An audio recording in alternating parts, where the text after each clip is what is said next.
బాలీవుడ్ ప్రముఖ నటి ఆలియా భట్ సినిమాలతో పాటు సోషల్ మీడియాలోనూ ఫుల్ యాక్టివ్గా ఉంటుంది. తన పర్సనల్ అండ్ ప్రొఫెషనల్ విషయాలను అందులో పొందుపరుస్తూ ఉంటుంది. ముఖ్యంగా తన ముద్దుల కూతురు రాహా కపూర్ ఫోటోలు, వీడియోలను తరచూ సోషల్ మీడియాలో షేర్ చేస్తుంది.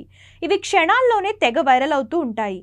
ఆలియా స్వయంగా తన కూతురు ఫోటోలు, వీడియోలను సామాజిక మాధ్యమాల్లో పోస్ట్ చేస్తుంది. కానీ ఇప్పుడు ఆలియా ఉన్నట్టుండి తన కూతురి ఫోటోలను ఇన్స్టాగ్రామ్ నుంచి తొలగించింది. దీంతో ఈ విషయం ఇప్పుడు బాలీవుడ్లో హాట్ టాపిక్గా మారింది. కాగా ప్రముఖ నటుడు సైఫ్ అలీ ఖాన్ పై దాడి తర్వాత ఆలియా రాహా కోసం కూడా నో ఫోటో పాలసీని అమలు చేస్తుందని చర్చ జరుగుతుంది. ఆలియా నిర్ణయం తర్వాత అభిమానులు కూడా షాక్ అయ్యారు.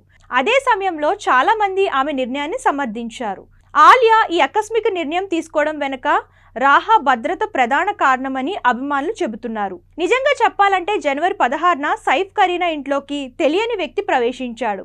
పిల్లలపై కూడా దాడి చేయడానికి ప్రయత్నించాడు.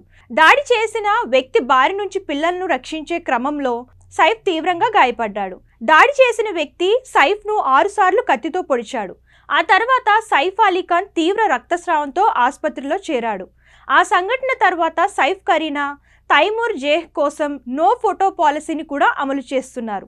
ఈ క్రమంలోనే సైఫ్పై దాడి తర్వాత ఆలియా కూడా రాహా ఫోటోలన్నింటినీ సోషల్ మీడియా నుంచి తొలగించిందని చర్చ జరుగుతుంది. ఆలియా భట్ ప్రస్తుతం బాలీవుడ్లో అగ్రనటి కాబట్టి ఆమె కూతురు రాహా కపూర్ కూడా ఎప్పుడూ వార్తల్లో ఉంటుంది. రాహా కపూర్ ప్రస్తుతం స్టార్ కిడ్గా గుర్తింపు తెచ్చుకుంది. తన ఫోటోలు, వీడియోలు సోషల్ మీడియాలో వైరల్ అవుతూ ఉంటాయి. అయితే ఇప్పుడు ఆలియా, రణబీర్ రాహా కోసం ఒక పెద్ద నిర్ణయం తీసుకున్నారు. ఆలియా ఎప్పుడు సోషల్ మీడియాలో యాక్టివ్గా ఉంటుంది. సోషల్ మీడియాలో ఆమె అభిమానుల సంఖ్య కూడా చాలా ఎక్కువ. తన అభిమానులతో టచ్లో ఉండడానికి ఆలియా నిరంతరం రాహా ఫోటోలు, వీడియోలు సోషల్ మీడియాలో పోస్ట్ చేస్తూ ఉంటుంది. అభిమానులు కూడా నటి ప్రతి పోస్టుకు లైకులు, కామెంట్ల వర్షం కురిపిస్తూ ఉంటారు.